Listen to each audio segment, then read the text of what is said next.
Surat terbuka kepada ANISBASWEDAN. Surat terbuka kepada Anies Baswedan. Saya kopas dari postingan seorang tokoh yang dekat dengan Presiden Jokowi.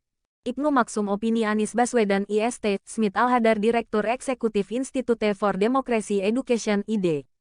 Mas Anies yang baik, dalam gelisah saya menulis surat ini saat banyak orang sedang terlelap dalam bekap mimpi yang merisaukan. Belum juga dikumandangkan azan, ajakan berserah diri pada Tuhan, sebelum memulai kehidupan yang rumit. Seringkali berat. Tadi, saat saya membuka layar HP, berita pertama yang saya temukan adalah deklarasi Anies for President di sebuah daerah yang jauh. Berita sejenis telah menjadi rutin belakangan ini. Setiap hari ada saja sekumpulan orang degen wajah masyghul penuh harap menginginkan Mas Anies memimpin negara ini PD 2024. Saya terharu, tapi takut harapan mereka tak terpenuhi. Wajah mereka mirip orang-orang Madinah yang gelisah menunggu hijrah Nabi Muhammad dari Mekah dalam film The Messenger. Bahkan, banyak yang berlomba naik pohon kurma utek menjadi orang pertama yang melihat kedatangan tokoh besar yang, di kemudian hari, menjadi pengubah dunia terbesar sepanjang sejarah. Mas Anies yang baik, tentu Mas Anies bukan nabi. Tetapi sejarah dunia menunjukkan ikhtiar seorang presiden yang cerdas, ikhlas, dan visioner, bisa menjadi awal bagi lahirnya persatuan, kemakmuran, keadilan sosial, dan lompatan besar sebuah bangsa.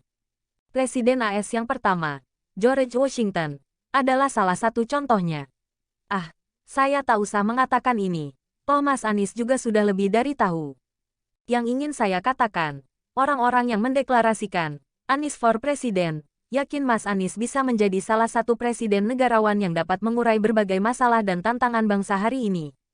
Kasihan, kita sudah merdeka 77 tahun, tapi kesejahteraan dan keadilan masih jauh dari mereka. Mereka masih sama seperti rakyat Mesir yang membangun piramida atau rakyat Cina yang membangun tembok raksasa hanya untuk mengejar ambisi pribadi penguasa yang ingin terlihat perkasa tanpa peduli PD kesengsaraan rakyat.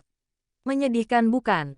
Tapi bukan hanya itu, bangsa ini sedang menghadapi banyak masalah, yang sepertinya tak mampu diatasi rezim sekarang karena telah terjerat oligarki yang punya kepentingan berbeda dengan kepentingan negara dan rakyat. Rang-rang dari tempat-tempat jauh pun sudah mendengar bagaimana Mas Anies melawan para oligarki di Jakarta. Mereka paham Mas Anies tidak melarang orang utek menjadi kaya, tapi keadilan sosial harus ditegakkan lebih dahulu.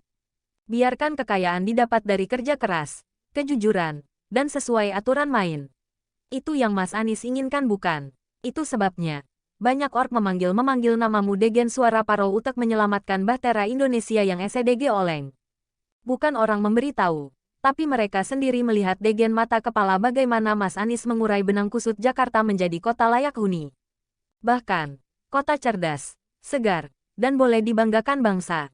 Terpapar keindahan di mana-mana yang dapat dinikmati semua orang. Tadinya mereka tak percaya kebobrokan klasik Jakarta bisa diubah menjadi kota yang nyaman.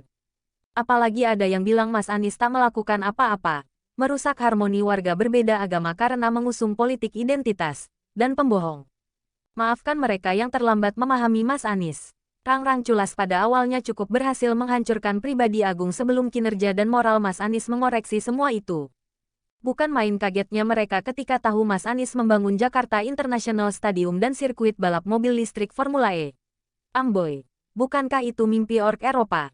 Tapi mata mereka tak dapat berdusta. Baru sekarang mereka tahu bahwa ternyata ork Indonesia pun bisa bermimpi dan mewujudkan mimpinya itu. Mereka berterima kasih padamu meskipun Mas Anies tak membutuhkannya. Ajaib. Mas Anies bilang itu hasil kolaborasi banyak pihak untuk membagi pujian publik pada banyak orang. Padahal, sudah menjadi tradisi pemimpin di negeri ini untuk memonopoli pujian bagi diri sendiri meski pada kenyataannya dia tak melakukan apa-apa.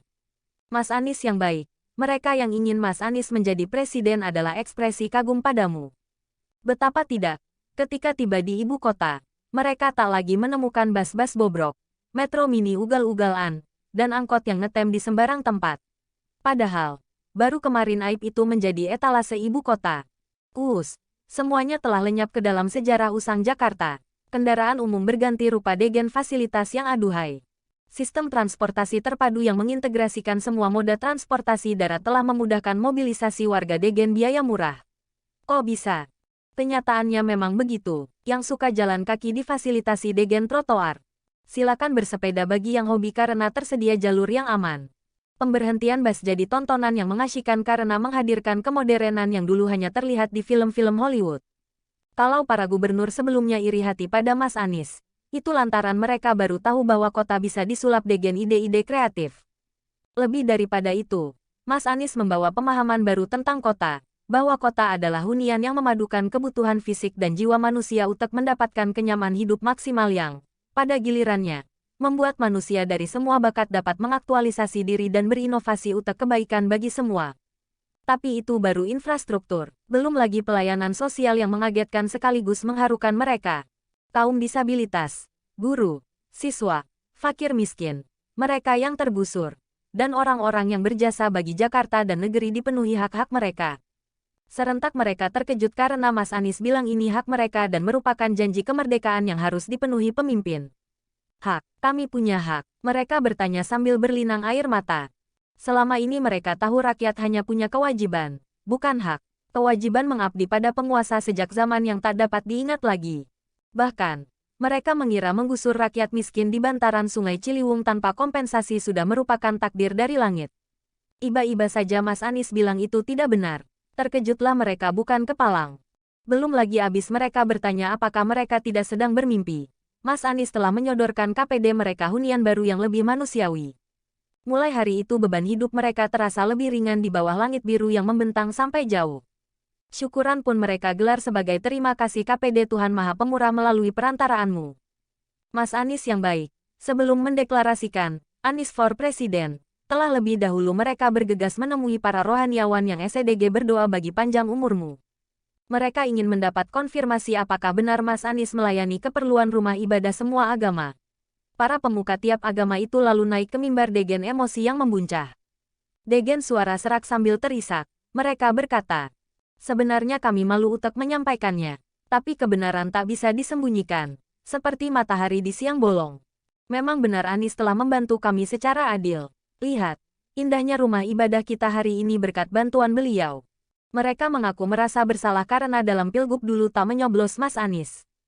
Tapi Mas Anies tak kecewa. Para pemuka agama itu merasa terhina karena hati dan pikiran tak mampu menuntun mereka pada pilihan yang benar. Ketika itu benak mereka telah terkontaminasi propaganda orang-orang jahat. Sekarang mereka bilang, alangkah mulianya Mas Anies yang telah juga meningkatkan kerukunan antar umat beragama. Mereka mengaku telah menggunakan kaca pembesar untuk mencari politik identitas PD dirimu, tapi tak ditemukan. Jakarta di bawah kepemimpinan Mas Anies ternyata jauh berbeda dari apa yang mereka bayangkan sebelumnya. Tak heran, orang menduga kuat para rohaniwan itu juga ingin Mas Anies memimpi Indonesia. Tolong disare ke-12 grup WA saja. Syukur 100.